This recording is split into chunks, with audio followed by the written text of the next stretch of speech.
పరిశుద్ధుడా, నమ్మకమైన మా ప్రియ పరలోక తండ్రి, నీ నామానికి వందనాలు ప్రభువా.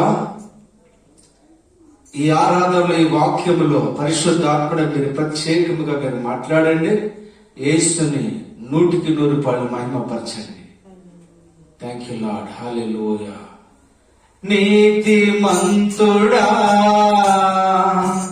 పరిశుద్ధుడా,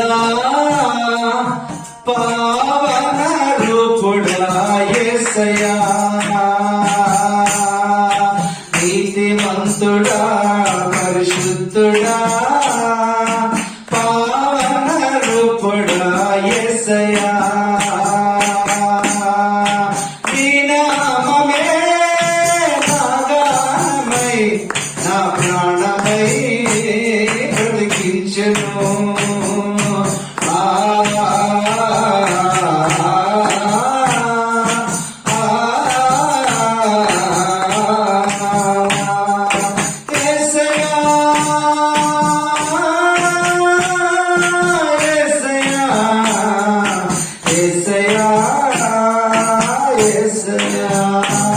హల్లెలూయా. దేవుని యొక్క వాక్యం ఈరోజు మనతో ప్రత్యేకంగా మాట్లాడబోతున్నాడు. Thank you Lord. హల్లెలూయా. లూకా సువార్త 10వ అధ్యాయం 30వ వాక్యం నుంచి 37వ వాక్యం. మనుష్యుడు యెరూషలేము నుండి యెరికో పట్టణమునకు దిగి వెళ్ళుచు దొంగల చేతిలో చిక్కెను. వారు అతని బట్టలు దోచుకొని అతని కొట్టి కొరప్రాణంతో విడిచిపోయేది. అప్పుడు ఒక యాజకుడు ఆ త్రోవను వెళ్ళుట తటస్థించెను. అతడు అతనిని చూచి ప్రక్కగా పోయాను. అలాగుననే లేవీయుడు ఆ చోటుకు వచ్చి చూచి ప్రక్కగా పోయాను. అయితే ఒక సమయరుడు ప్రయాణమై పోవచ్చు అతడు పడి ఉన్న చోటుకు వచ్చి అతనిని చూచి అతని మీద జారిపడి దగ్గరకు పోయి నూనెయు ద్రాక్షారసమును పోసి అతని గాయములను కట్టి తన వాహనం మీద ఎక్కించి ఒక పూటకోళ్ళవాని ఇంటికి తీసుకొని పోయి అతన్ని పరామర్శించాను. మరునాడు అతడు 2 దానారములు తీసి ఆ పూటకోళ్ళవానికి ఇచ్చి ఇతని పరామర్శించుము. నీవు ఇంకేమైనా ఖర్చు చేసిన ఎడల నేను మరలా వచ్చినప్పుడు అది నీకు తీర్చేదనని అతనితో చెప్పిపోయాను. కాగా దొంగల చేతిలో చిక్కిన వానికి ఈ ముగ్గురిలో ఎవరు పొరుగువాడాయనని నీకు తోచుచున్నదని యేసు అడుగగా అతడు అతని మీద జాలి పడినవాడే అని. హల్లెలూయా. ఈ యొక్క పారాగ్రాఫ్ లో దేవుని యొక్క వాక్యం ఎలాగా మనం మాట్లాడుతున్నాడంటే, ఒక మనుష్యుడు, ఆ మనుషుడు యెరూషలేము నుండి యెరికో పట్టణానికి వెళుతున్నాడు. హల్లెలూయా. ఈ యెరికో అనే పట్టణము శపితమైన పట్టణం, శపించబడిన పట్టణం. యెరూషలేము అనే పట్టణం దేవుని యొక్క పట్టణం, దేవుని యొక్క రొట్టెల ఇల్లు. హల్లెలూయా. మనిషి దేవుడు ఎలాగా సృష్టించబడ్డాడంటే, ఆయన పోలుకు చెప్పున, ఆయన యొక్క స్వరూపం చెప్పున ఒక మనిషిని సృష్టించాడు. ఆది కాండము 1వ అధ్యాయము 26, 27 వాక్యాలు మనం చూస్తే కనుక దేవుని పోలిక, దేవుని స్వరూపములో సృజించబడ్డాడు. హల్లెలూయా. అంటే ఈ మనిషిని ఎక్కడ మొదటిగా పెట్టాడంటే, దేవుడు యెరూషలేము పట్టణం అంటే దేవుని యొక్క పట్టణం, ఆశీర్వదించబడిన పట్టణం. అటువంటి పట్టణం నుంచి యెరికో పట్టణానికి ఒక మనుషుడు బయలుదేరి వస్తున్నాడు. హల్లెలూయా. ఎలాగా బయలుదేరితే, యెరూషలేము నుండి యెరికో పట్టణంకి దిగి వెళ్ళుచు దొంగల చేతిలో చిక్కును. వారు అతని బట్టలు దోచుకుని అతను కొట్టి కొరప్రాణముతో విడిచిపోయిరి. అప్పుడు ఒక యాజకుడు ఆ త్రోవను వెళ్ళుటూ తటస్థించెను. హల్లెలూయా. ఇక్కడ ఈ మనిషి యెరూషలేము పట్టణం నుంచి యెరికోకు వస్తున్నాడు. అంటే పైనుంచి క్రిందకు వస్తున్నాడు. ఇలాంటి మనుషుడు ఆశీర్వదించబడిన వ్యక్తి, దేవుని యొక్క ఆ శ్వాస, దేవుని యొక్క జీవం ఉన్న వ్యక్తి ఎలా ఉన్నాడంటే యెరూషలేము పట్టణం ఉన్నతమైన స్థాయిలో ఉన్నాడు. కానీ ఎప్పుడైతే యెరూషలేము నుంచి యెరికోకు వచ్చాడు, యెరికో అనేది శపించబడిన పట్టణం. హల్లెలూయా. అంటే ఇది అపవాది మొదట చేసిన పన్నాగం ఏంటంటే, నిన్ను ఏమీ చేయడు, నీ యొక్క హాని కలిగించడు, లేకపోతే నీకు ప్రమాదం కలిగించడు. కానీ వాడు దొంగిలించేటంటే నీ లోపట కలిగే ఆనందాన్ని దొంగిలిస్తాడు. నీ లోపట కలిగి ఉండే ఆ యొక్క ప్రేమను దొంగిలిస్తాడు. దేవుని యొక్క మాటకి విధేయత చూపించకుండా అవిధేయత చూపించేలాగా ప్రేరేపణ కలిగిస్తాడు. హల్లెలూయా. ఇది ఎలాగా మనము దేవుని యొక్క వాక్యము సరైన రీతిలో అర్థం చేసుకోలేకపోతున్నామంటే, మొదటి ఆదాము ఏమి పోగొట్టుకున్నాడంటే దేవుని యొక్క పోలిక. హల్లెలూయా. దేవుని యొక్క స్వరూపము. అంటే స్వరూపం అనేది మనిషి దేవుని పోలికలోనే కనబడుతున్నాడు, ఆ స్వరూపం అనేది పోగొట్టుకున్నాడు. హల్లెలూయా. ఎలాగ పోగొట్టుకున్నాడంటే దేవుని మాట అవిధేయత చూపించడం వల్ల. హల్లెలూయా. అంటే ఏది దొంగిలించాడంటే దేవుని మాట వినకుండా అపవాది ఏం చేశాడంటే ఈ ఆదాముని అవ్వని తప్పు ద్రోవ పట్టించాడు. హల్లెలూయా. ఇది చూడండి ఎలాగ మాయ మాటలు చెప్పాడంటే, మీరు దేవుని మాట వినొద్దని చెప్పలేదు, ఏమి చేయలేదు అని ఆయన ఏం చెప్పాడంటే, ఇది నేను చెప్పిన మాట మీరు వింటే గనక మీరు దేవుని పోలికలో మార్చబడతారు. హల్లెలూయా. దేవతల వలె మీరు మార్చబడతారు ఈ పండు తిన్నారు అప్పుడు చెప్పుకొచ్చాడు. ఆల్రెడీ వాళ్ళు ఎలా ఉన్నారంటే దేవదూతలుగా లేరు, కానీ దేవుని యొక్క పోలుకు చెప్పిన దేవుని యొక్క జీవముతో ఉన్నారు. కానీ ఎలాగ మోసగించాడంటే ఆ పండు తినినప్పుడు మీరు అలాగ చేస్తారని అబద్ధాలు ఆడి వాడు పోగొట్టాడు. హల్లెలూయా. అదే ఇక్కడ వాక్యం ఏం చెప్తుంటే, అలాగా యెరూషలేము నుంచి ఉన్న ఆ మనుషుడు రాను రాను రాను రాను యెరికో పట్టణానికి దిగజారిపోయాడు. హల్లెలూయా. ప్రతి క్రైస్తవుడు కూడా నేర్చుకోవలసిన విషయం ఏంటంటే, చిన్నతనంలో నుంచి పైకి వెళుతూ వెళుతూ వెళుతూ ఎలాగెళ్ళాలంటే, మనము పై ఉన్నతమైన పరలోకానికి సమీపమైన ఆ ప్రదేశాన్ని చూసి మన దృష్టి అంతా కూడా యేసును చూసినట్టుగా ఉండాలి. కానీ మనం ఎదుగుతున్నాము కానీ ఎలా చేస్తామంటే, మనము క్రింద నుంచి పైకి వెళ్ళాలి, కానీ ఇప్పుడు ఎలా వచ్చిందంటే పై నుంచి క్రిందకు వస్తున్నాం. హల్లెలూయా. ఇక్కడ అదే జరిగింది. ఇక్కడ ఏమి జరిగిందంటే, మొదటి ఆదాము యెరూషలేము పట్టణంలో ఉన్నప్పుడు ఆ దేవుని యొక్క ప్రత్యక్షత, దేవుని యొక్క జ్ఞానము, దేవుని యొక్క మహిమతో కూడిన వ్యక్తి రాను రాను ఏం చేయాలంటే దిగజారుకుంటూ వచ్చేసాడు. హల్లెలూయా. క్రింద స్థాయికి దిగజారిపోయాడు. క్రింద స్థాయి దిగజారిపోయి ఆ బైబిల్ స్వరాన్ని ప్రక్కన పెట్టి అపవాద స్వరమైనట్టు అలవాటు చేసుకున్నాడు. నేను అందుకనే పదే పదే ఏం చెప్తానంటే, నువ్వు మనుషుల మాట నువ్వు వినొద్దు, కానీ దేవుని స్వరం వినటం నువ్వు నేర్చుకోవాలి. హల్లెలూయా. ఆ దేవుని స్వరం ఎలాగా ఈ మనుషుడు పోగొట్టుకున్నాడంటే, ఇప్పుడు ఉన్న పరిస్థితిలో మనం చూస్తే గనక ప్రతి ఒక్క క్రైస్తవుడు అవ్వచ్చు, ప్రతి ఒక్క దేవుని నమ్మని బిడ్డ అవ్వచ్చు, ఏ విధముగా కలిగి ఉన్నాడంటే ఆ వ్యక్తి యొక్క లక్షణాలు ఎలా ఉన్నాయంటే, దేవుని యొక్క స్వరూపమైన దేవుని యొక్క పోలిక ఎలాగ పోగొట్టుకున్నాడంటే, ఆయన ప్రేమ, ఆయన యొక్క జాలి ఇవన్నీ కూడా ప్రక్కన పెట్టి ఏమి కలిగి ఉన్నాడంటే మనిషి మీకు 3 విషయాలు చెప్తున్నాను. ఎలాగో చెప్తున్నానంటే కయను మనసు కలిగి ఉన్నాడు, రెండవది ఆకాన మనసు కలిగి ఉన్నాడు, 3 సంసోను యొక్క మనసు కలిగి ఉన్నాడు.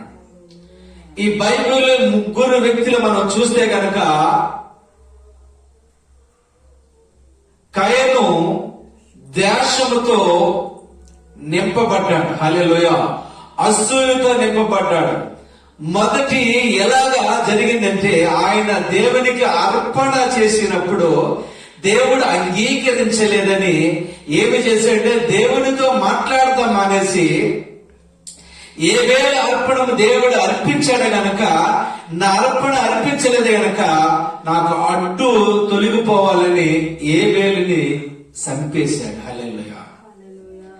ఎందుకు ఇలాగ జరుగుతుందంటే ఈ రోజు కూడా ఒక వ్యక్తి మంచిగా చదువుకుంటే, ఒక వ్యక్తి మంచి ర్యాంకులో వస్తే, ఒక వ్యక్తి దేవుని యొక్క వరాలు ఫలాలతో వాడబడితే వాళ్ళ మీద ఎలాంటి ద్వేషం వస్తుందంటే కయ్యను మనస్తత్వం. కయ్యని యొక్క మనస్తత్వం ఈ రోజు కూడా ప్రతి ఒక్క వ్యక్తి కూడా ఇలాగ తయారవడానికి కారణమే ఆనాడు కయ్యని మీద ఉన్న అదే స్పిరిట్ ఈ రోజు క్రైస్తవుల మీద, క్రైస్తవులు కాని వారి మీద ఏలుబడి చేస్తుంది. ఒకవేళ బాగుంటే వాళ్ళు ఎలాగా విమర్శించాలి, వాళ్ళు ఎలాగ ద్వేషించాలి, వాళ్ళకి ఎలాగ అసూయతో వాళ్ళని నింపబడి వాళ్ళను మర్డర్ చేయాలి. హల్లెలూయా.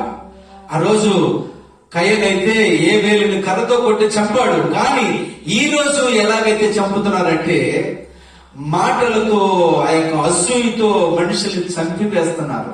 హల్లెలూయా.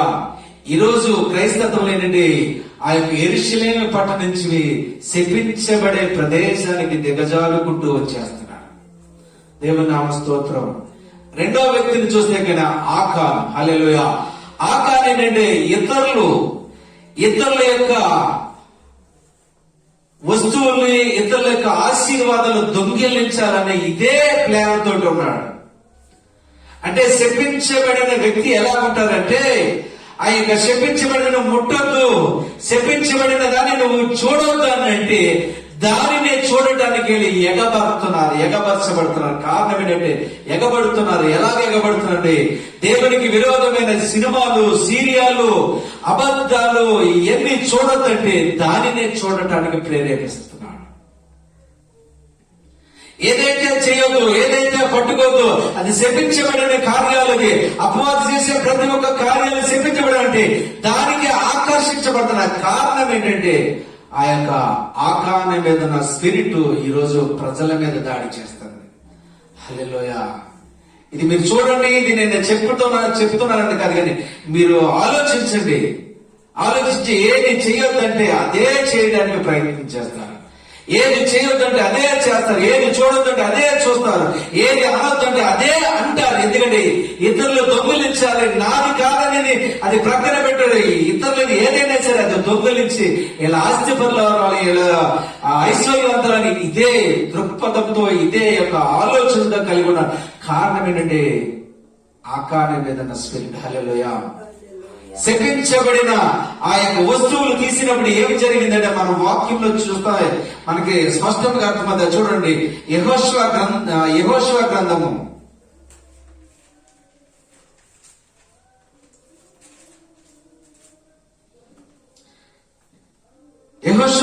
7వ అధ్యాయము 21వ వచనం. దోపుడు చెవులు ఒక మంచి సీనారు పై వస్త్రమును, 200 తులముల వెండిని, 50 తులములు ఎత్తిగల ఒక బంగారు కమ్మని నేను చూసి వాటిని ఆశించి తీసుకొంటిని. హల్లెలూయా.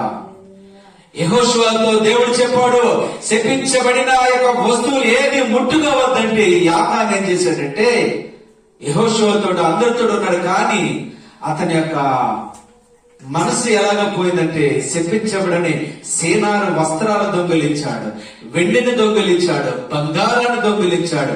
ఇప్పుడు కూడా మన అదే పరిస్థితి. ఎలాగ చేయాలంటే దేవునికి విరోధమైనది ఏదైనా పర్వాలేదు, మనం ఒక అటువంటి స్థాయికి వెళ్ళిపోవాలని దొంగిలించే అలవాటు మనం నేర్చుకున్నాం.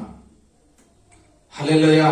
అంటే ఎక్కడికి వెళ్ళిపోతాడంటే దేవుని యొక్క ఉన్నతమైన స్థాయిలో ఉండవలసిన వ్యక్తి ఎలాగొస్తే రాను రాను దిగజారుకుంటూ ఆ యొక్క కయ్యను మనస్తత్వం వచ్చేసింది.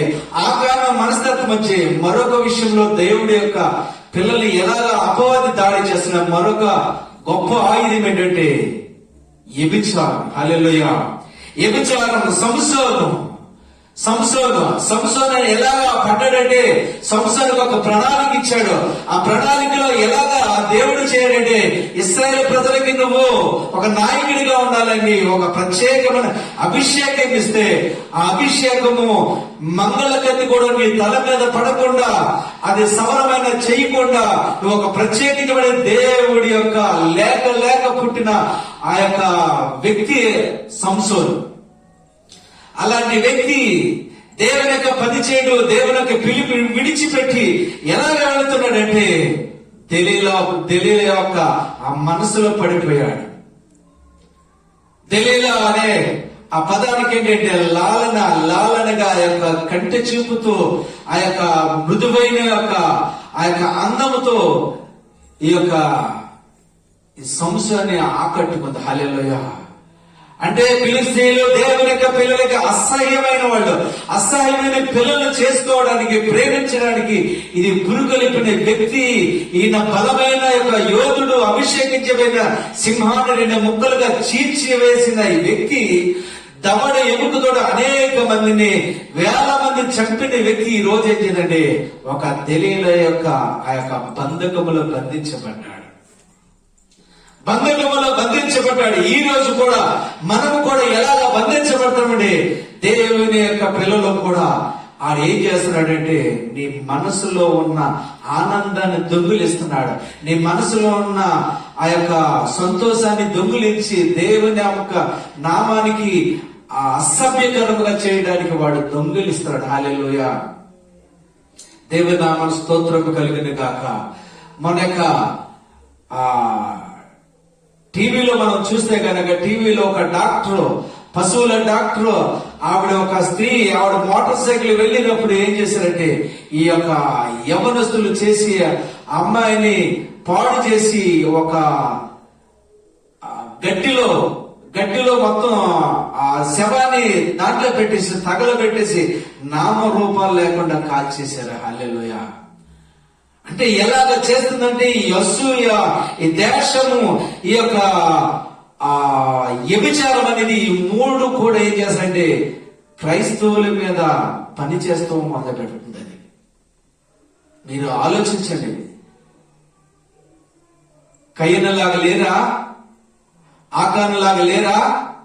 సంసోను లాగా లేరా? ఈ 3 యొక్క స్పిరిట్లు యొక్క ప్రపంచాన్ని తారుమారు చేస్తుంది. ఈ రోజు హోదా కావాలి, ఈ రోజు ఒక ఉన్నతమైన వాళ్ళు ఏమైపోయిన పర్వాలేదు, నేను బాగోవాలని ఇతరులు ఏమైనా అసూయతో దేశించబడి అనే ఆ మనస్తత్వము చాలా అద్భుతమైన రీతిలో ఈ యొక్క మనుషుల మీద దాడి చేయడం జరుగుతుంది. హల్లెలూయా. దేవనామ స్తోత్రం కలుగును గాక. హల్లెలూయా. అంటే ఈ యొక్క సంసోను కూడా పిలుపు కోల్పోయాడు. ఆ పిలుపు కోల్పోయి ఏం చేయాడంటే అపవాది చేత బంధించబడ్డాడు. హల్లెలూయా. ఈ పరిస్థితి ఏంటంటే దేవుడి యొక్క ఆలోచన ఎలా ఉంటదంటే మనల్ని ఉన్నతమైన స్థాయిలో ఉంచాలనే ఆలోచన, మనల్ని అందరిని ఏలుబడి చేయాలనే ఆయన యొక్క ఆలోచన. అందుకనే మొట్టమొదటిగా ఆదాముని ఎలాగ సృష్టించాడంటే మొట్టమొదటి మనిషి ఎలాగ సృష్టించబడ్డాడే యెరికోలోని గాని యెరూషలేము పట్టణంలో ఉన్న వ్యక్తిగా ఉన్నాడు. ఆశీర్వదించబడిన వ్యక్తిగా ఉన్నాడు. అదే ఆశీర్వదించబడిన వ్యక్తిగా ఉండాలని దేవుని కోరిక. కానీ ఆ దేవుని యొక్క కోరిక అంతా కూడా తారుమారు చేసేస్తాము. అది తారుమారు చేసి ఆ మనిషి పడిపోయాడు. ఆ పడిపోయి యెరూషలేము పట్టణం యెరికో పట్టణానికి వచ్చేసాడు. హల్లెలూయా. అదే ఇక్కడ ఉన్న స్టోరీ మనం చూస్తున్నాం. ఇక్కడ ఏమని చూస్తున్నాడు ఆ యొక్క లోకసువార్తలో యెరూషలేము పట్టణం నుంచి యెరికో పట్టణానికి దిగిరాగా. హల్లెలూయా. ఈ దిగొచ్చినప్పుడు ఏమి జరిగిందంటే ఆ యొక్క వాక్యంలో మనం చూస్తే కనుక చాలా విచిత్రమైన మాటలు మనం చూడబోతుంటాం. యెరూషలేము పట్టణం నుంచి యెరికో పట్టణానికి దిగాడు. హల్లెలూయా. అంటే ఆశీర్వాదం నుంచి శపించబడిన ప్రదేశానికి దిగజారుకుంటూ ఆదాము నుంచి ఇప్పటికి ఇలాగ దిగజారుకుంటూ వచ్చేస్తున్నాడు. ఎప్పటి వరకు అలాగంటే ఆదాము ఆది కాండం నుంచి సువార్తల గ్రంథమ మలాకి గ్రంథమ దాకా అలాగ దిగజారుకుంటూ వచ్చాడు. దేవుడి యొక్క ప్రణాళిక చూశాడు. ఇలాగ కాదు, నేను సృజించుకున్న ఆ యొక్క మానవుని మరలా నేను ఏదో చేయాలి, మరలా ఈ యొక్క యెరికో పట్టణం నుంచి మళ్ళా యెరూషలేము పట్టణానికి నేను తీసుకువెళ్ళాలని ఆయన ఒక ప్రణాళికలో ఆయన ఈ భూమి మీదకి రావటం జరిగింది. హల్లెలూయా. యేసు ప్రభు నీ కొరకు నా కొరకు ఎందుకు రావాలంటే ఒక ఉన్నతమైన స్థాయిలో నా మనిషిని అపవాది పడగొడితే మళ్ళా అదే స్థానంలో పెట్టాలని నా యేసయ్య ఇక్కడికి వచ్చి సిలువలో మరణించి మూడవ దినాన్ని పునరుద్ధరణై తండ్రి యొక్క కుడిపార్శ్వ ఆశీనుడై ఇప్పుడు మనకేం చేశాడంటే మనల్లోనికి వచ్చి మరలా అదే దేవుని యొక్క ఆదాము ఏలుబడి యొక్క చేసే ఆ యొక్క పరిపాలన జరగాలని దేవుడు ఆశపడుతున్నాడు. హల్లెలూయా. చూడండి ఎక్కడ చేశారంటే ఇక్కడ దొంగలు ఈ రోజు దొంగతనం చేయాలంటే దొంగలు ఏం చేస్తారంటే, నా వైపు చూడాలి, ఏం చేస్తారో దొంగతనం చేయడానికి మన ఇంటిలోకి ఏం చేస్తారో దొంగలు వచ్చి బంగారము డబ్బులు దొంగిలిస్తారు. అవునా కదా? బంగారము డబ్బులు దొంగిలిస్తారు. కానీ ఇక్కడ విచిత్రమైన దొంగల కింద కనబడుతున్నారు. ఎలాంటి దొంగలు అంటే అతని బంగారము దొంగిలించలేదు, అతని డబ్బు దొంగిలించండి, అతని మీద ఉన్న బట్టలు దొంగిలించారండి. హల్లెలూయా. చూడండి బట్టలు ఎలాగ దొంగిలించారో ఆ బట్టలు దోచుకుని అతన్ని కొట్టి కొర ప్రాణంతో విడిచిపోయి, హల్లెలూయా, అంటే మొత్తం చంపేలేదు, కొర ప్రాణంతో ఉంచారంట. ఈ రోజు కూడా అపవాది ఏం చేస్తాడంటే నిన్ను చంపడు, నీ మీద దాడి చేయడు. ఏం చేస్తాడంటే నీ మీద కొన్ని వస్త్రాలు ఉన్నాయి, ఆ వస్త్రాలు దొంగిలించడం చేస్తాడు పన్నాడు. హల్లెలూయా. హల్లెలూయా. అంటే వస్త్రం అనేదాన్ని యెషయా గ్రంథం మనం చూస్తే గనక కొన్ని వస్త్రాలు బైబిల్లో మనం చూస్తున్నాం. ఆనంద వస్త్రం, ఉల్లాస వస్త్రం, మహిమ వస్త్రం, ఇలాగా కొన్ని వస్త్రాలు చూస్తే ఆడు ఆనందం అనే వస్త్రాన్ని దొంగిలించి దుఃఖకరమైన ఆ వస్త్రాన్ని పెడతాడు. ఎప్పుడు కూడా దుఃఖించడమే, ఎప్పుడు కూడా రోదన చేయడమే, ఎప్పుడు కూడా. అందుకే ఏమంటే నీకు నీ దుఃఖాల బదులుగా ఆనంద తైలాన్ని నేను ఇస్తాను. హల్లెలూయా. నీకు స్తుతి వస్త్రం ఇస్తాను. దేవునామ స్తోత్రం. అంటే ఈ వస్త్రాలు ఎందుకు దొరికిస్తున్నాయంటే నువ్వు మనిషిగా ఉంటావు, బ్రతికితనట్టు ఉంటే కానీ కొర ప్రాణముతో ఉంటావు. అంటే మనశ్శాంతుడు, నువ్వు ప్రార్థనకి వెళ్తావు, నువ్వు అన్ని చేస్తావు, కానీ నీ లోపల ఎలా ఉంటదంటే ఆనందం అనేది కరువైపోతుందన్నమాట. ఆనందం అనేది కొదువైపోతుంది. ఎప్పుడు చూసినా పైకి నవ్వుతుంటా కానీ లోపల యొక్క స్పిరిట్ లో ఆనందం అనేది ఉండదు. హల్లెలూయా. అదే అపవాది చేసిన గొప్ప పన్నాగం. అది ఈ రోజు ప్రతి ఒక్క క్రైస్తవుడికి అర్థం కాని విషయం ఏంటంటే నిన్ను ఏది దొంగిలిస్తాడు, నీ డబ్బు దొంగిలించడు, నీ ధనాన్ని దొంగిలించడు, నీ ప్రాణం దొంగిలించడు, కానీ నీలో ఉన్న ఆనందాన్ని వాడు దొంగిలిస్తాడు. హల్లెలూయా. మొట్టమొదటిగా ఆదాముని చేసిన ఆ మోసం ఏంటంటే, గొప్ప మోసం ఏంటంటే ఆడు దొంగిలించేది ఏంటంటే ఆదాము మీద మహిమ వస్త్రాలు దొంగిలించేశాడు. హల్లెలూయా. మహిమ వస్త్రాలు దొంగిలించేశాడు. రెండవది ఏంటంటే రక్షణ వస్త్రం. ఆ రక్షణ వస్త్రం, అది రక్షణ లేకుండా రక్షణ వస్త్రాన్ని కూడా దొంగిలించేశాడు. అప్పుడు దేవుడు ఆలోచించాడు, నీవు నా పిల్లలు ఏదైతే చేస్తున్నావో అంతకంటే నేను రెట్టింపు చేస్తానని ఆయన మన కొరకు రక్షకుడు ఈ రోజు ఈ భూమి మీదకి వచ్చాడు. హల్లెలూయా.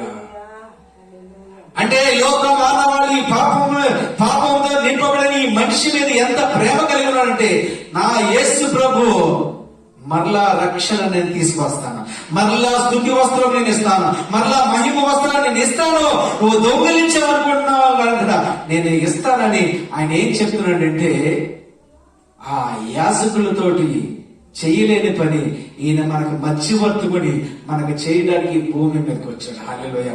చూడండి, ఈ వస్త్రాలు దొంగిలించినప్పుడు మరొక కార్యం చూస్తున్నాం. ఈ రోజు పాస్టర్స్, సేవకులు అదే పిలువబడుతున్న మేము, మా పరిచయం కూడా ఎలా ఉంటుందో కూడా దాని గురించి కూడా ఇక్కడ రాయబడింది. హల్లెలూయా. చూడండి, కొర ప్రాణముతో విడిచిపోయి అప్పుడు ఒక యాజకుడు ఆ త్రోవను వెళ్తూ తటస్థించును. యాజకుడు. హల్లెలూయా. యాజకుడు అంటే ఎవరంటే పెద్ద సేవకుడు. హల్లెలూయా. పేరు మోసిన సేవకుడు. అలాంటి యాజకుడు అంటే ప్రధాన యాజకుడు ఆ యొక్క దారిని వెళుతూ ఒక రోజు తటస్థించిందంట. ఆ వెళ్ళేటప్పుడు అతను ఏం చేశాడంటే అతను చూసి ప్రక్కగా పోయిన. హల్లెలూయా. కొర ప్రాణముతో కొట్టిబిట్టలాడుతున్న ఆ వ్యక్తిని చూసి అయ్యో ఇలాగైపోయిందని నీళ్ళు ఇవ్వటం మానేశాడు. లేకపోతే ఆ యొక్క డాక్టర్ దగ్గరికి తీసుకెళ్ళడం మానేసి ఏంటంటే చూడనట్టుగా ఆ దారి నుంచి వెళ్ళిపోతున్నాడు. అంటే ఎంత ఎలా ఉన్నదంటే ఒక ప్రెస్టేజీ, నేనేంటి యాజకుడిని ఎందుకు చూడాలి అని ఈ రోజు కూడా ఆ యొక్క మన కళ్ళెందుకు కూడా జరుగుతుంటది. నేను ఒక పొజిషన్ ఉన్నానని చూడనట్టుగా వెళ్ళిపోతుంటారు అనమాట. హల్లెలూయా. అలాగే చూడనట్టుగా వెళ్ళిపోతున్నాడు. వెళ్ళిపోయినప్పుడు మరొక వ్యక్తి వచ్చాడు. ఆయన కూడా ఎలాంటి వ్యక్తి అంటే ఆయన కూడా ఎలాంటి ఒక లేవీయుడు. హల్లెలూయా. లేవీయుడు అంటే అతను కూడా దేవుని సేవకుడే. ఆ సేవకుడు ఏంటంటే ఒక మాదిరిగా అసిస్టెంట్ పాస్టర్. ఆ పాస్టర్ కూడా చేసిన పని ఏంటంటే ఆ పాస్టర్ కూడా ఏంటంటే లేవీయుడు ఒక చోట నుంచి ప్రక్కగా పోయిను. అతను కూడా అదే పని చేశాడు.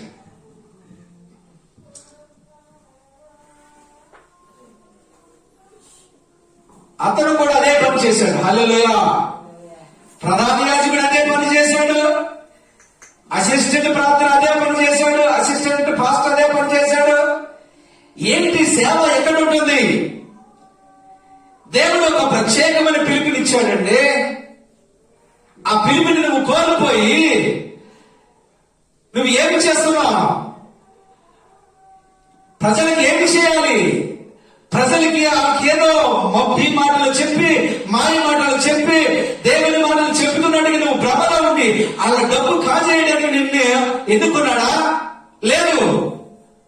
దేవుని యొక్క ప్రేమ చూపించడానికి ఆ యెరూషలేము పట్టణం నుంచి ఎరికో పట్టణానికి దిగజారిపోయిన అనేక మంది మనుషులు ఉంటే ఆ మనుషుల వల్ల యెరూషలేము పట్టణానికి మరలా నువ్వు సమకూర్చడానికి దేవుడు నిన్ను ఎన్నుకుంటే ఇక్కడ ఆ లేవీయుడు చేసినట్టే నువ్వు చేస్తున్నావు. ఇక్కడ ప్రధాన యాజకుడు చేసినట్టే నువ్వు నేను చేస్తుంటే ఏమి దేవుని యొక్క వాక్యం మనకు అర్థమవుతుంది? దేవుని వాక్యం మనం ఎలాగా ఆలోచించగలుగుతాం? దేవుని వాక్యం మనము ఏమి నేర్చుకున్నామండి? హల్లెలూయా. ఏమి నేర్చుకున్నామండి? ఈరోజు దేవుని యొక్క పిల్లలుగా పిలవలసిన మనము మన యొక్క మనసు ఎలా ఉన్నది? మన యొక్క ప్రవర్తన ఎలా ఉన్నది? నీ యొక్క మనసంతా కూడా ప్రేమ బాగానుంటున్నా, ఏ పేరుతో సహోదరుడితో బాగానుంటున్నా, ఒక సహోదరుడితో బాగానున్నా, కానీ ఆ సహోదరుని ఎప్పుడు చంపదామా, ఎప్పుడు నువ్వు హెచ్చించబడాలని అతన్ని చంపడానికి, ఇతను దోచుకోవడానికి నువ్వు ప్రయత్నం చేస్తున్నావు. అలాగా కయ్యనలాగా ఈ రోజు మన దగ్గర లేరా?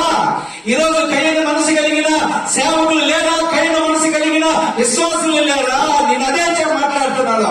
కయ్యన మనసు నుంచి నువ్వు బయటికి తీయబడి నువ్వు యెరూషలేము పట్టణానికి వెళ్ళాలి. కానీ నువ్వు ఎక్కడి నుంచి వస్తున్నావు?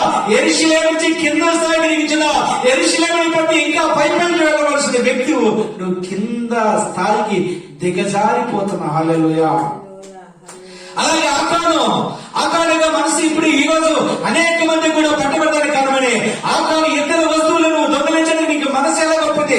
ఇతరుల యొక్క వస్తువులు, ఇతరుల యొక్క మాటలు, ఇతరుల గురించి చెడ్డగా మాట్లాడదు. నువ్వు ఎప్పుడైతే మాట్లాడదు నేను హెచ్చరికగా మాట్లాడుతుంది. ఎందుకంటే దైవ సేవకుడు దేవుని యొక్క ఆవేశంతో నేను చెబుతున్నాను. అలాగే నువ్వు చేస్తే కనుక ఆకారంలాగా నువ్వు రాళ్లతో కొట్టబడి చంపబడతావు. హల్లెలూయా. ఈ వాక్యం గురించి ఒక దైవ సేవకుడు మంచి పాట పాడాడండి. ఆకాను ఏమయ్యాడు? రాళ్లతో చంపబడ్డాడు. వెండిని ఆశించి, బంగారాన్ని ఆశించి ఆకాను రాళ్లతో కొట్టబడ్డాడు. అందుకాదు నీవు నేను ఇతరులకి సహాయపడాలని దేవుడు సృష్టించాడు. మూడో వ్యక్తి ఈరోజు యవనస్తుల్ని సంసోనులాగా యొక్క నాయకులుగా ఉండాలి. ఫిలిస్తీన్లు ఆ యొక్క పట్టబడిన జనాన్ని తీసుకురావాలని ఒక ప్రత్యేకమైన అభిషేకం ఇచ్చి ఈరోజు యవన పిల్లలని దేవుడు ఎన్నుకుంటే యవన పిల్లలు ఎలాగ చేస్తారంటే చర్చిలోకి వస్తున్నారు. చర్చిలో చేసిన భక్తి పరంగా కాదు, వాళ్ళు చేసే వేరొక ప్రయత్నం అలాగే అటువంటి ప్రయత్నాలు చేయని నిన్ను ఎన్నుకోలేదా నువ్వు అదే గ్రహించాలి.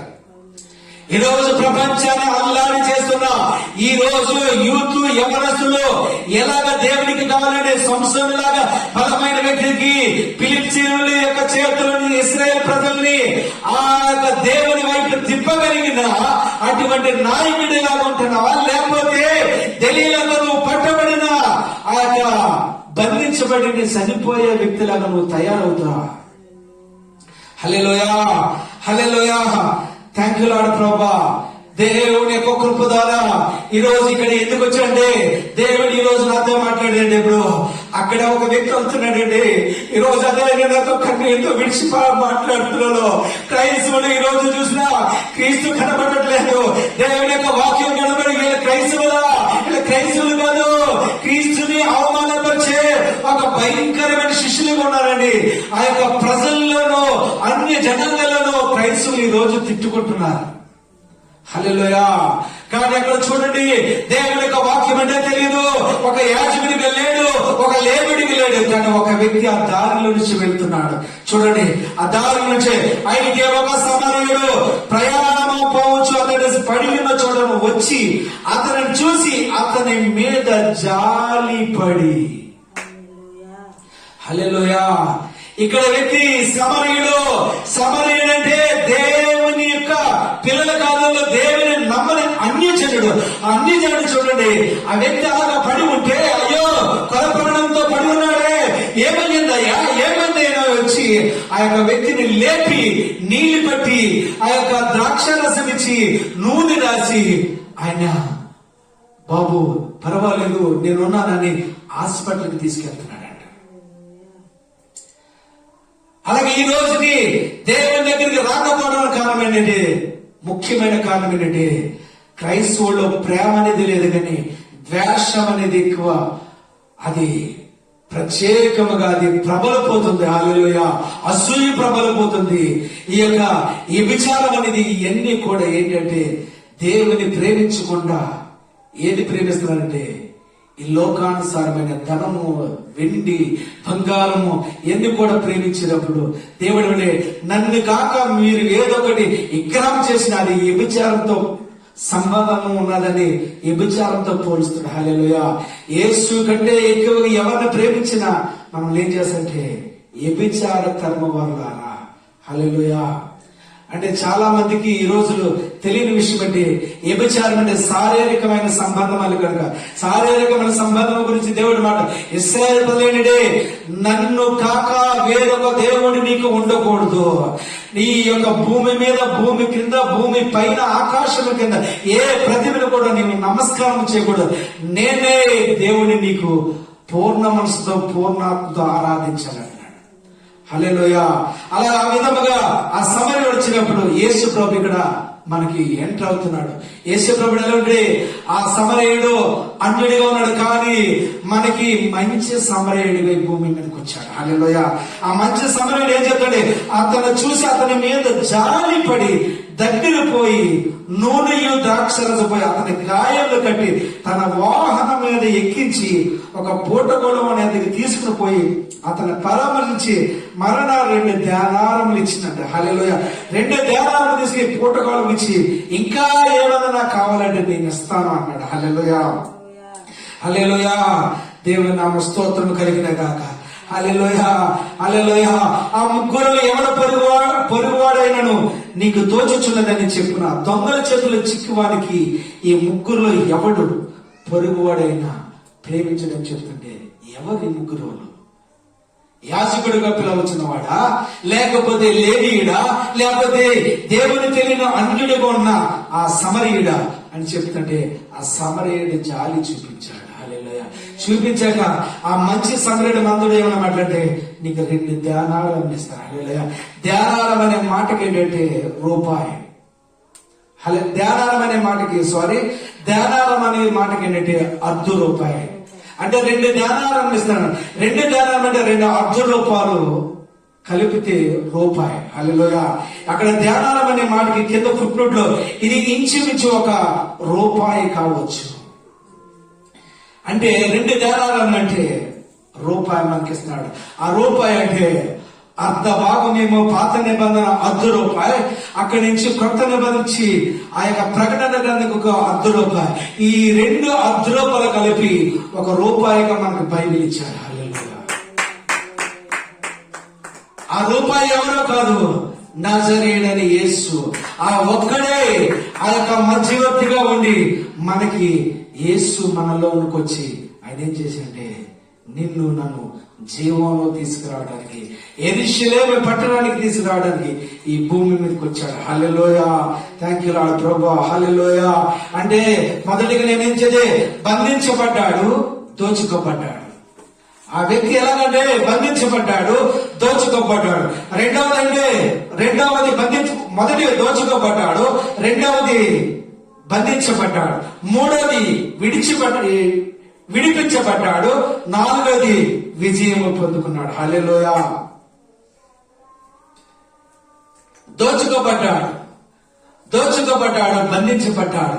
ఎలాగ బంధించబడ్డాడంటే దొంగల చేతిలో చిక్కీలైపోయాడు, దొంగల చేతిలో బంధించబడ్డాడు, కొర ప్రాణంతో ఉన్నాడు. అయ్యా ఆ రక్షణ వస్త్రాలన్నీ దోచుకోబడ్డాడు, ఆనంద వస్త్రాలు దోచుకోబడ్డాడు. ఇవన్నీ కూడా ఏమి ఓపు లేని సమయంలో, ఎటువంటి నిరీక్ష లేని సమయంలో అలాగ కొర ప్రాణముతో పడి ఉన్న ఆ వ్యక్తిని ఏం చేశాడని విడిపించడానికి నీ కోసం నా కోసం కల్వరి శిలువలో ఆయన మరణించాడు. హల్లెలూయా. కల్వరి శిలువలో మరణించి ఆయన చనిపోయి పాతిపెట్టబడి పునరుద్ధడి తండ్రి కుడిపార్శ్వం నుండి ఆయన మరలా రెండవ రాకడో నీవు నేను తిరిగి రాబోతున్నాం, యెరూషలేము పట్టణానికి రాబోతున్నాం. హల్లెలూయా. యెరూషలేము పట్టణం నుంచి యెరికో పట్టణానికి వచ్చిన ఈ మనిషి ఎలాగైతే దిగజారిపోయాడో మంచి సమరయుడికి వచ్చేది విడిచిపెట్టలేదు. ఆ పూటకొల్ల వాళ్ళకి నేను ఎంతైనా ఇస్తానని ఆయన పనిచేసి ఆయన రక్తము ఖర్చి ఈ రోజు నీ కోసం నా కోసం యెరూషలేము పట్టణానికి ఆయన తీసుకురావడానికి గొప్ప అద్భుతమైన కార్యం చేశాడు. హల్లెలూయా. ఈ మాట చెప్పి నేను ముగించబోతున్నా. హల్లెలూయా. అంటే నువ్వు ఏ స్థితిలో పడి ఉన్నావో చూడండి. దేవుడు చేసిన కార్యం ఏంటంటే మొట్టమొదటిగా దేవుడికి ప్రణాళిక ఉన్నదే, నువ్వు ఎక్కడైతే సిగ్గుపరచబడ్డావో అక్కడే నేను హెచ్చిస్తాను. హల్లెలూయా. దేవుడి యొక్క ప్లాన్ ఎలా ఉంటుందంటే నిన్ను ఎవరైతే అసహించారో వాళ్ళ చేత నిన్ను పొగిడేలాగా చేస్తాడు. హల్లెలూయా. అంటే ఆయనకు అభిషేకం ఎలా ఉంటుందంటే ఆ యొక్క ఏ దేవుని తోటలో ఆహ్లాదకరమైన సంతోషకరమైన ఆ జీవితం జీవించే ఆదాముని దొంగిలించి ఆ తోట నుంచి తోలివేసి దేవుడికి దూరం చేయాలనే అపవాదం అనుకుంటే మరలా దేవుడు ఏం చేశాడే అదే ప్రదేశంలో పెట్టడానికి నా యేసు నజరుడైన యేసు ఈ శిలువ మీద మరణించి మరలా ఏం చేశాడే అదే స్థాయిలో పెట్టడానికి పాపము లేకుండా ఏ యొక్క ద్వేషము లేకుండా ఆ పరిశుద్ధాత్ముడు మనలోకి వచ్చి యెరూషలేము పట్టణంలో మనం రాబోతున్నాం. హల్లెలూయా. అది దేవుడు చేసిన మొట్టమొదటి ఎక్కడైతే పోవడం అదే ఏదేని తోట నూతన యెరూషలేముగా మార్చబడబోతుంది. హల్లెలూయా. అంటే ఈ యొక్క న్యాయాధిపతుల గ్రంథంలో సంసోను కూడా ఎలా చేశాడంటే ఆయన మొట్టమొదటిగా ఎక్కడ అభిషేకించబడ్డాడో ఎక్కడ కోల్పోయాడో అదే ప్లేస్ లో ఎంతమందిని విజయం పొందాడో మనం చూసి ప్రార్థన చేసుకున్నాం. చూడండి న్యాయాధిపతుల గ్రంథం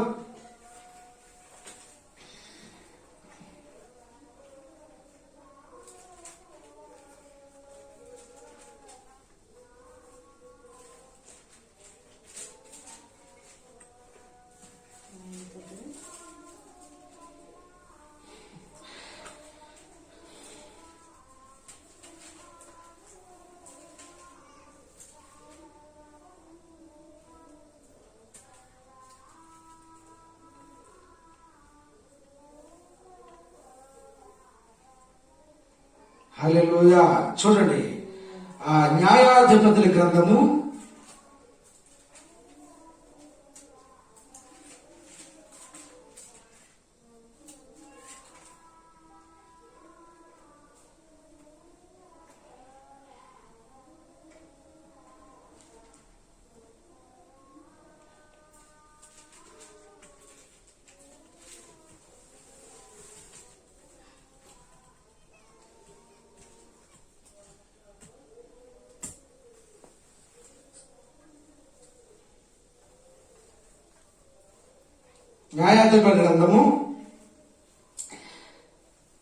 13వ అధ్యాయము 20వ వాక్యంలో, మరియు యెహోవా ఆత్మ జోరియాకును ఎస్తాయలుకును మధ్యన మహాదేనులో అతని రేపటికి మొదలు పెట్టిన. హల్లెలూయా.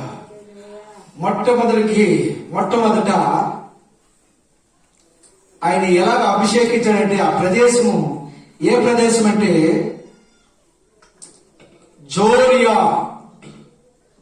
జోరియాకును. హల్లెలూయా. ఆ జోరియాకును ఎప్పుడైతే అభిషేకించబడ్డాడో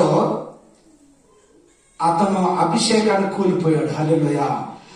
మరలా ఆ అభిషేకించబడిన వ్యక్తి మరణము కూడా ఎక్కడ పొందాడంటే, ఆ మరణము కూడా చూడండి, ఆ 16వ అధ్యాయము 37వ వాక్యం. అప్పుడు అతను స్వదేశం తండ్రి ఇంటి వారిని కూడా అతను మోసుకుని వచ్చి జార్యాకుములో ఎత్తేలుకుల మధ్యన అతని తండ్రి అయిన మానోహు సమాధులు అతను పాతి పెట్టబడి. హల్లెలూయా, హల్లెలూయా. అంటే ఇక్కడ అభిషేకాన్ని కోల్పోయినట్టుగా చేశాడు, కానీ మరలా ఈ సంసోను ఇలా ప్రార్థించాడు, ప్రభువా మరొకసారి నాకు అభిషేకం కావాలన్నాడు. చేసినప్పుడు ఈసారి ఎంతమందిని అభిషేకించినప్పుడు ఎంతమందిని చెప్పాడంటే, ఆ యొక్క ఫిలిప్సుల సర్దార్లో చూడండి, అదే 16వ అధ్యాయంలో 27వ వాక్యంలో, ఆ గుడి స్త్రీ పురుషులు నిండి ఉండేది. ఫిలిప్సుల సర్దార్లు అందరూ అక్కడ నిండిరి. వారు సంసోను ఎగతాళి చేయగా గుడి కప్పు మీద స్త్రీ పురుషులు రమాలను 3000 మంది చూచుచుండు. అప్పుడు సంసోను, యెహోవా ప్రభువా దయచేసి నన్ను జ్ఞాపకం చేసుకును, దేవా దయచేసి ఈసారి మాత్రమే నన్ను బలపరచుము. నా 2 కళ్ళను నిమిత్తం ఫిలిప్సీలు ఒక్క మారు దండించి పగ తీర్చుకునేమని యెహోవాకు మొరపెట్టగా, ఆ గుడికి ఆధారముగా ఉన్న 2 మధ్య స్తంభాలు, ఒక దానిని కుడి చేతిలో ఒక దాని ఎడమ చేతిలో పట్టుకుని 2 ఫిలిప్సీలు చనిపోయేలాగా చేశాడండి. హల్లెలూయా. ఈ న్యాయాధిపతి ఈ సంసోను చూడండి, 2 యొక్క ఆ కమ్మల్ని కూడా తీసేసి ఆ 2 ఊపిరిప్పుడు అనేక వేల మంది 3000 మంది చనిపోయారు. అంటే మరణించినప్పుడు ఎంతమంది అంటే, అతన్ని సింహంతో ఆ యొక్క దవడ ఎముకతో చంపే జనాలనకంట డబల జనాల మీద పగ తీర్చుకునే దేవుడు ఇచ్చిన. హల్లెలూయా. నిన్ను నన్ను కూడా అపవాది మీద అలాంటి విజయం ఇవ్వడానికి నిన్ను నన్ను ఎన్నుకున్న. హల్లెలూయా. అంటే యెరూషలేము పట్టణానికి, యెరికో పట్టణానికి వెళ్తే కాదు, ఇది చాలా జాగ్రత్తగా. అంటే దేవుడిని అభిషేకించాడు. అభిషేకం అనేది కిందకి ఇలాగా దిగజారుతూ రాకుండా, అభిషేకం అలాగా పైకి వెళుతూ ఉండాలి. యెరికో పట్టణం నుంచి యెరూషలేము పట్టణంకి వెళ్ళినట్టుగా మనం ఉండాలి. అటువంటి కృప దేవుడు మనకి ఇచ్చాడు.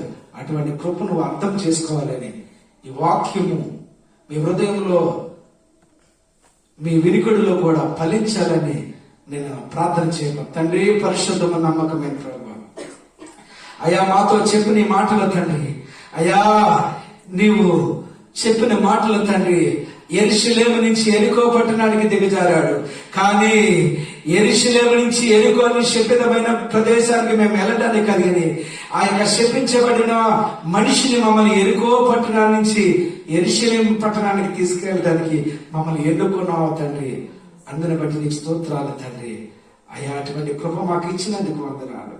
మా కొరకు తండ్రి యెరూషలేములో నివాసం చేయడానికి పరలోకం విడిచి ఈ భూమి మీదకి వచ్చి మమ్మల్ని మళ్ళా ఆదాము ఎలాగైతే ఏ స్థాయిలో ఉన్నాడో అటువంటి పట్టణంలో మనం పెట్టడానికి నువ్విచ్చి ఈ త్యాగపూరితమైన ఆ కృపను బట్టి నీకే స్తుతులు చెల్లించుకుంటూ సమస్త మహిమ మీకే చెల్లించి ఈ ప్రార్థన పొందినాం తండ్రి. ఆమేన్.